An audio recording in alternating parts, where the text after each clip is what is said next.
শীত মানেই চুষি পিঠা। শীতে যদি চুষি পিঠা না খাওয়া হয় মনে হয় শীতটাই মনে হয় অসম্পূর্ণ থেকে যায়। তাই আমিও বানিয়ে ফেললাম আজকে চুষি পিঠা, সেমাই পিঠা, যেটা যে যেটাই বলেন না কেন। আজকে কিন্তু আমি এটা 3টা রকমের পদ্ধতিতে বানিয়েছি।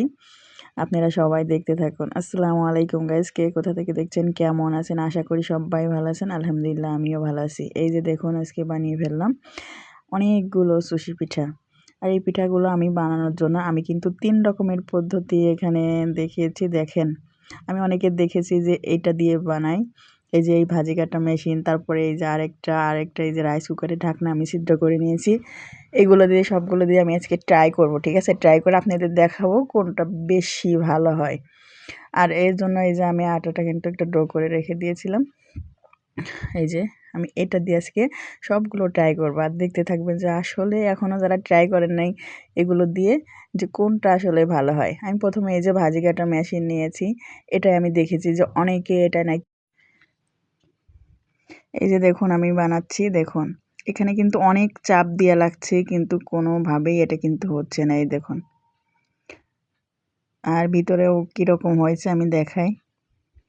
এই যে আমি এই যে আটাগুলো নিয়ে ভালোভাবে এরকম কিন্তু আমি দিচ্ছি। এই যে দেখুন, কিন্তু এটা সম্ভব না আমার মনে হয়েছে। এই দেখুন, এটা কোনো সুশি পিঠার আকার একার কোনো কিছু নাই এখানের মধ্যে, ঠিক আছে? তারপর দেখুন এই যে আমি একটা ছাঁকনি নিয়েছি, এটাই কিন্তু আমি অনেকেরই দেখেছি বানানো। আর একটা কথা শুনেছি যে এটা নাকি আটাটা সেদ্ধ করে নিতে হয় না, এটা নাকি কাঁচা আটা এমনি পানি দিয়ে গরম করে তারপরে এটা নিতে হয়। আসলে সেটা আসলে মনে হয় এটা ভালো হবে না, ঠিক আছে? আমাদের হাতে কাটা পিঠা এর মতো মনে হয় আর কোনোটাই মনে হয় ভালো হয় না, ঠিক আছে? অনেকেই হাতেরটা আসলেই পছন্দ করেন না। আমি মেশিনেরটাও খেয়েছি, কিন্তু মেশিন দিয়ে যেগুলো বানাই আসলে আমার মতে কোনোটাই সুবিধা না, ঠিক আছে? আমি এটাও দেখছি। তারপরে আমি আরেকজনকে দেখেছিলাম, আমি রাইস কুকারের এই যে ঢাকনাগুলো একটা মানে টিন আসলে এটা ছিদ্র করে নেয়।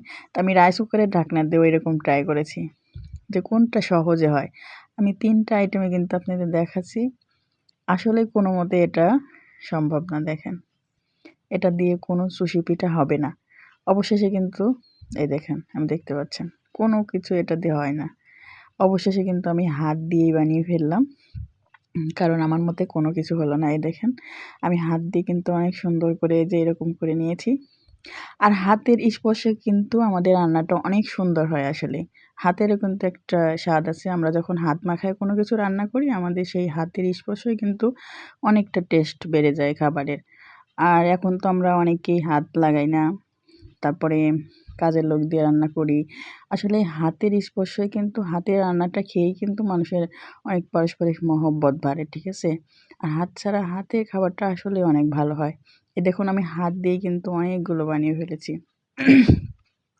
এই যে এভাবে প্রথমে আমি একটা এই যে চিকন করে কেটে নিয়ে তারপরে আমি এই পিঠাগুলো বানাচ্ছি। দেখুন এগুলো, ওয়াও, এগুলো এত সুন্দর হয়। আমি এর আগেও কিন্তু বানিয়েছি, এগুলো একটুও ভাঙবে না, আর খেতেও কিন্তু খুবই ভালো হয়। দেখুন মাশাআল্লাহ অনেক সুন্দর হয়েছে কিন্তু এগুলো। যদি এই দেখুন একদম চকচকে, আর এগুলো আমি এখন রান্না করব, ঠিক আছে? এই যে দেখুন আমি এগুলো রান্না করে নিলাম।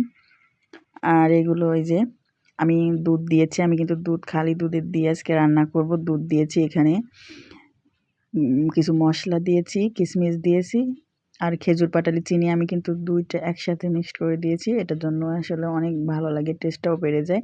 তারপর আমি অল্প অল্প করে এই যে সেমাই পিঠাগুলো আমি এই যে দিয়ে নিচ্ছি।